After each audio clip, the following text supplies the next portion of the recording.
Hey, I'm Sergey from 01n and I'm excited to show you how your business can benefit from LLMs and GPT-like power hosted on your servers without giving up any data to any third party possible. Let me show you how it works. I'm going to use just my MacBook Pro to showcase it for now. Let me use the simplest demo. This is a binary classification problem. And you might ask, Sergey, why do we need LLMs to classify our texts? Well, if you're tight on human resources, let's just say you don't have enough customer support, it's just easier to create a guideline, put it into a prompt, have an LLM judge take on a supervisor role, and just automate it without too much R&D and manual work. This is a solution that you can tweak easily, and even business people can prompt it. It's just easier and gets things done fast. Yeah, so let's start our API server. It's getting up. It loads the LLM model into our GPU memory and is ready to receive requests now. And also all the values that we need to easily switch up before starting the API, we can see in the config. You can see like where the model is going to be saved, the template folder for prompts, classes folder, because it's binary classification, we need to know the data about the classes. Also the data set to check it, logs where the logs will be stored, the monitoring for prompts, all that stuff. Also the classifier model parameters and judge model parameters. All that stuff we can easily switch up in config. So it's pretty easy. As you can see, our metrics are already started to log. So let's check the sample request, for example.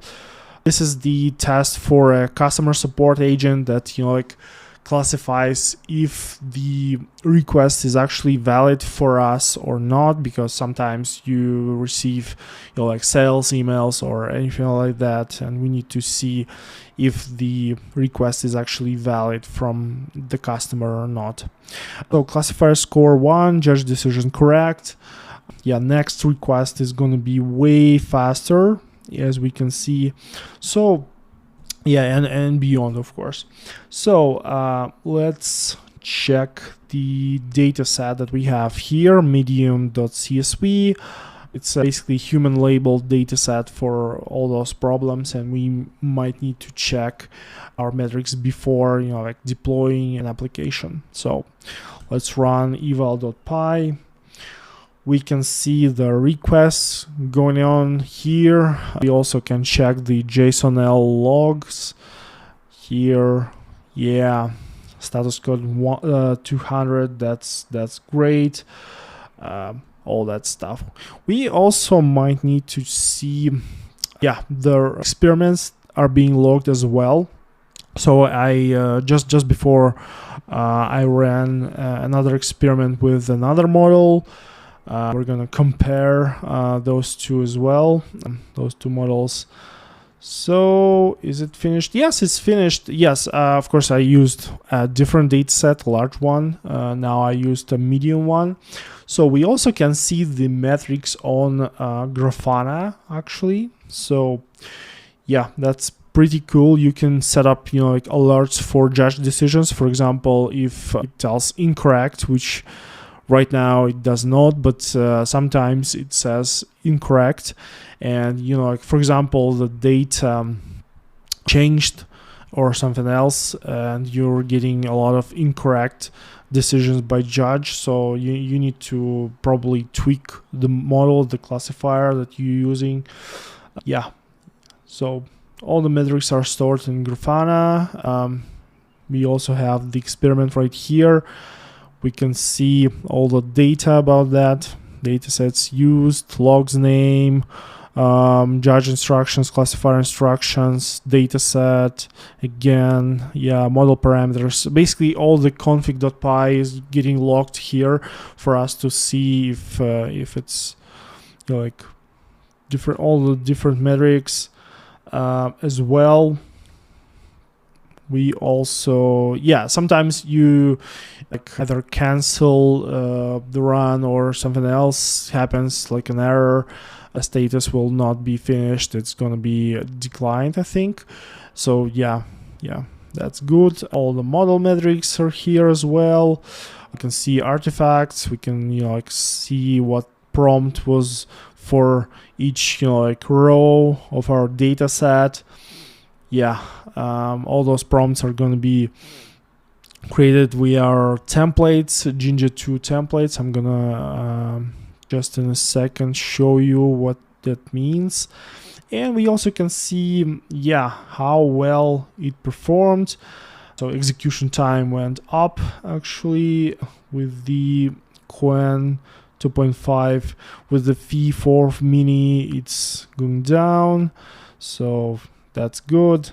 Per class precision, it's actually for V4 mini it's really better for now, and judge as well, way better for V4 mini. So probably we're gonna use that for production, and we're gonna tell you which model to use as well. This is just one of the simplest examples we have for LLMs.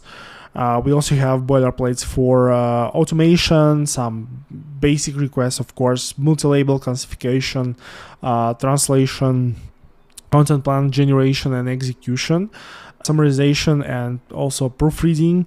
My personal favorite is website personalization, when you can change your website based on the current user to get their answers more easily. We also have a complete guide about vibe coding, because if you don't tell the model to document code, write tests, check vulnerabilities, it won't do that. Well, we're going to teach you how to vibe code, not just a beautiful app, but a great one. So in each boilerplate, we have the project set up this way. We have a README file that has all the necessary documentation on how to start the project, how to work with it, what are the main modules, what do they input and output, how to install the module, all that stuff. So we also have requirements.txt. That's pretty default stuff. The API folder has all the Python code of the project. So for example, in models, we have config.py as shown before, with all the stuff of where to put the models, where the templates are stored, where the classes are in, datasets, logs, model parameters for classifier, and the judge. So the judge.py and the model.py are basically almost identical. They are loading our judge and classifier model. We also have, of course, main.py. This is the API server. We also have eval.py to log our runs in MLflow. And we also have monitoring.py to store the metrics in Prometheus and show it on Grafana. We also have the data with all the classes. For example, here we have the CSV file for classes that I set up manually. This is the as you can see, Fantasy Quest is disabled. You can easily disable classes or enable them back from the CSV. Of course, you have the data sets to evaluate. So for example, here this is basically the same data set that we're going to use in multi-label classification as well. So this is why there's a class. We have all the models, of course, stored locally inside our folder, not somewhere else. We also have templates. The reason I'm using Jinja 2 for templates is because all the logic about the prompt is inside those templates. So for example, here, if we are missing the intro description for the agent for our classifier, we're gonna see the 404 error in our API server, so it's not gonna start up. The reason why it's so strictly defined is because if we are missing any of this information, we're going to miss out on the responses. They're going to be bad for sure. So this is why we're having all those errors here.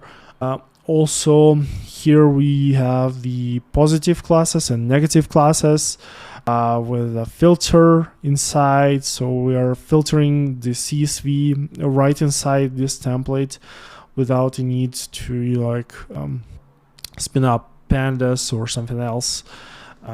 So yeah, as you can see, is filtered from prompt as well as here. So if you basically have a 0 here, this class is gonna be in this prompt in particular, is gonna be rendered here. So yeah, that's pretty much it for the structure. Our goal is to save you weeks of research if you have never touched local LLMs before.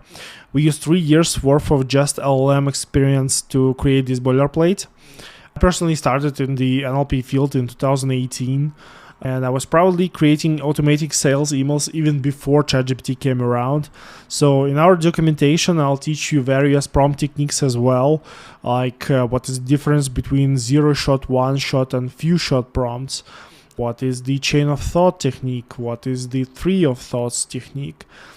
What is the difference between an instruct and a reasoning model? Many more answers to your questions. So just avoid headaches, learn LLMs with our boilerplate, just easily deploy it on your servers. Don't give up your data, please. And if you still don't want to dive deep into LLMs yourself and just want to rely on the professionals, you can also contact sales from our pricing page, and we'll be in touch soon. So that's it. Ask me any questions on LinkedIn or Twitter or email, and I hope that we can help you start your LLM journey as soon as possible. Cheers.